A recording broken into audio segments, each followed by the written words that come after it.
And I just want to also let everyone know that you did record a video talking about this that's not available to the public, and you're going to be talking about this upcoming crash, this global recession that's going to be fast, bloody, unavoidable. But you're also going to explain how people can position themselves to profit from the crash. And there is a link below, but it's londonreal.tv/Jim. I highly recommend everyone watch that after we're done with this with our conversation. This global recession, I'm starting to see it now, Jim, and I'm starting to see what you're talking about, especially with now all of a sudden, this COVID doesn't exist in China and how it starts to move around the globe. You mentioned briefly the war in Ukraine. We're coming up on 1 year now. Has your opinion of this changed as you've watched it evolve? And what do people not know about what's really going on there and how that knocks onto Europe, America, and maybe even to China?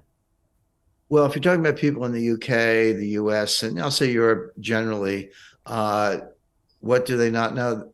They don't know very much because we are being lied to incessantly. Now, I spent a lot of time in the intelligence community, and people say MI6 and CIA are liars. And I'm like, yeah, that's their job. I mean, if you're in intelligence, denial and deception is what you do for a living. So I'm not surprised at that, but it's very transparent. So you can read the New York Times cover to cover every day, and good luck finding any facts. What you're getting is undiluted propaganda and lies orchestrated by the White House and the intelligence community, the New York Times, and the LA Times, Washington Post, NBC, the rest of them. And I'm not where you are, Brian, but I don't think it's. I actually do have subscriptions to the Telegraph and the Daily Mail and a few other publications. So I get a good flavor for that. And it's just all lies. So what is the Western media broadly defined saying about the war? Russia failed to achieve their initial gains. They didn't get Kiev. They didn't decapitate the regime. They're strung out. They're demoralized. Ukraine's on the advance. They took back Kherson, which is on the Dnieper River. They've made major advances in the eastern part of Ukraine and the Donbass.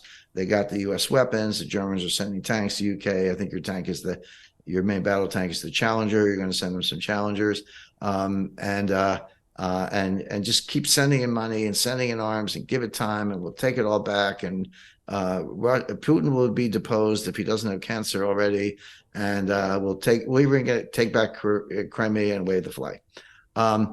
That's what you hear.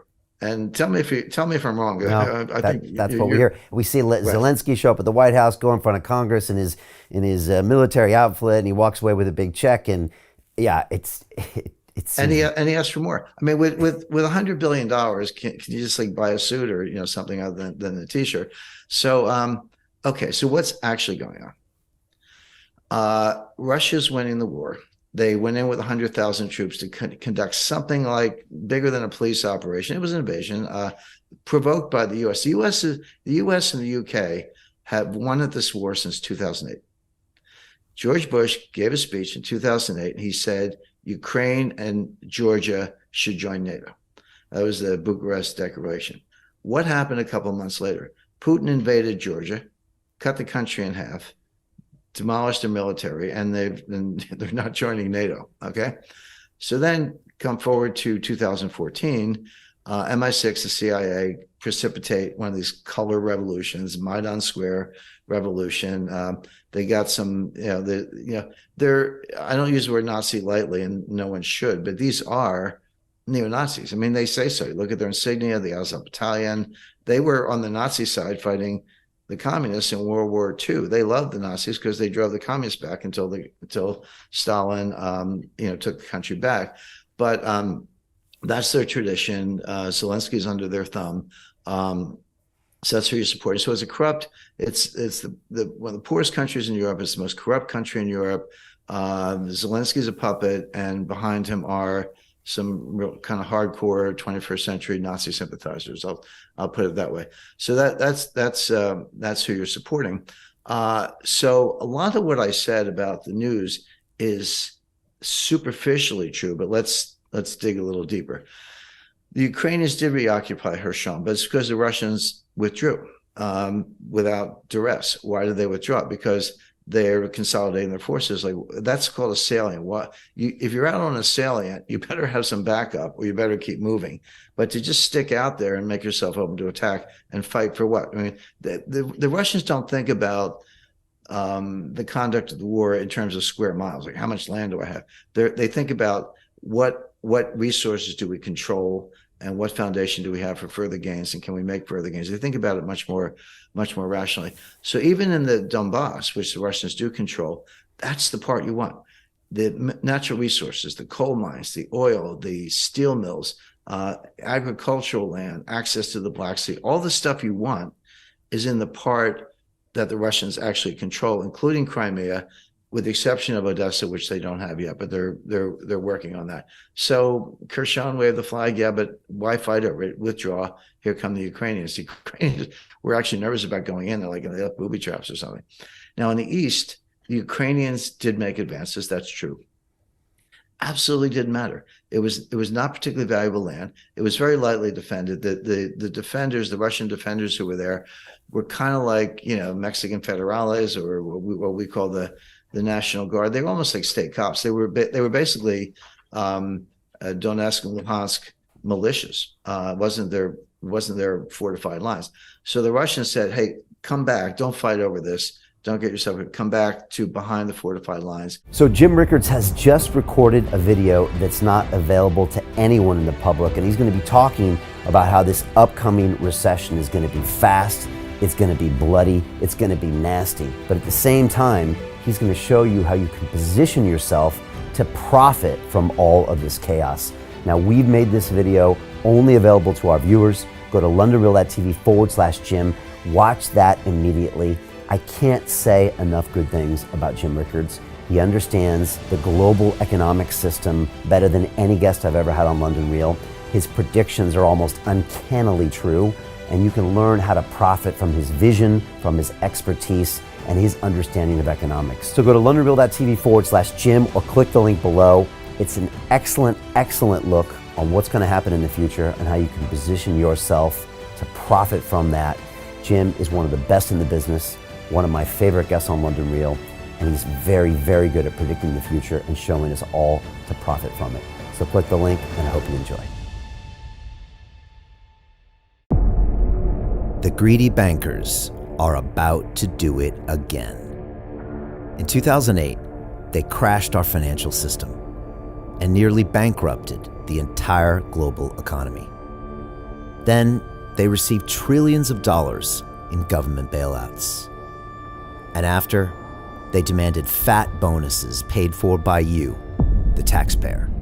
It turns out the banks haven't just been screwing the American taxpayers, they're also screwing over their investors. Turns out the banking industry is the worst place you could put your money, despite enormous taxpayer bailouts. Now the bankers are back to take away your financial freedom. They lie and tell you that cryptocurrency isn't safe. They try to make it illegal for you to choose how to invest your hard-earned money. They lie and say cryptocurrency is used by money launderers and criminals. But look at the record. It's the banks themselves that launder hundreds of billions of dollars every year to the biggest criminal operations in the world. Leaked documents have revealed how some UK banks have helped criminals, money launderers and Russians under sanctions. American authorities discovered that the Sinaloa cartel moved $881 million through HSBC accounts as bank officials turned a blind eye to the illegality. The bankers lie and say cryptocurrency is not a real investment. Meanwhile, the smartest CEOs in the world are buying billions and billions of it. The truth is that banks lie about cryptocurrency because it makes them scared. The banks take $9 trillion per year of your hard-earned money, and they are worried that they will finally be exposed. They're scared because crypto means they can no longer control your money, which means they can no longer control you. They are scared because you might actually understand your money and intelligently decide what to do with it. Now is the time for us to come together, fight back, and take control. It's time to educate ourselves, our families, and our communities. Because financial education means financial freedom. We know that cryptocurrencies will help us build the new decentralized financial system of the future. A banking system that is of the people, by the people, and for the people. A banking system where access to finance is a fundamental human right. A banking system that is free and fair and welcomes all humans on this earth. The DeFi revolution is happening. We, the people, can no longer be fooled. We choose to take control of our finances. We choose to take control of our freedom. We choose to take control of our future. Join us, and let's take back our financial freedom forever.